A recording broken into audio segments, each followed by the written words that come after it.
అది IAS IPS cinema. Okay, చూస్తారు కొంతమంది చూడకుండా కూడా పాపం నెగిటివ్ చేస్తారు. నాకు రామ్ చరణ్కి ఎలాంటి సంబంధం లేదు. శంకర్ గారికి మీకు ఉందా? చిరంజీవి గారు అంటే అత్యంత ప్రాణం.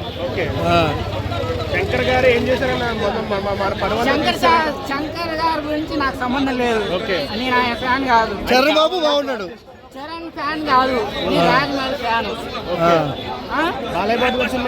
బాలయ్య గారు ఫ్యాన్. కానీ game changer cinema winner. Venkatesh గారు సైంధవ్ లాంటి సినిమా తీస్తే హ్యాపీయా, సంక్రాంతికి వస్తున్నాం లాంటి సినిమాలు తీస్తే హ్యాపీయా? వెంకటేష్ గారికి ఇలాంటి ఫ్యామిలీ ఎంటర్టైన్మెంట్ బాగుంటుంది. చిన్నప్పటి నుంచి ఆయన అలాగే చూస్తాం, ఇంకా వేరే చూడలేము. ఓవరాల్గా సినిమా హిట్టే అనుకుంటున్నారా? ఓకే అన్న.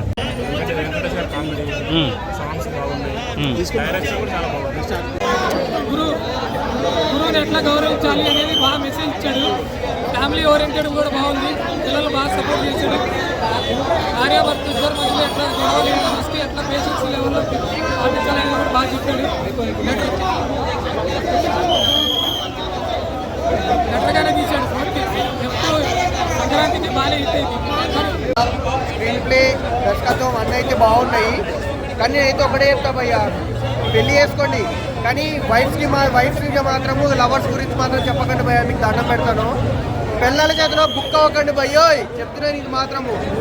ఇంకోటి వైఫ్స్ వల్ల వైఫ్ లవర్ ఇద్దరు కలిసారంటే గొడవలు అయిపోతాయి అనేది చూపించాడు. నాకు తెలిసి అనిల్ రావుపూడి గారు అయితే ఇంట్లో జరిగే స్టోరీని రియాలిటీ తీస్తాడేమో అనేసి నాకు డౌట్. ఓకే, థ్యాంక్ యూ భయ్యా. అట్లా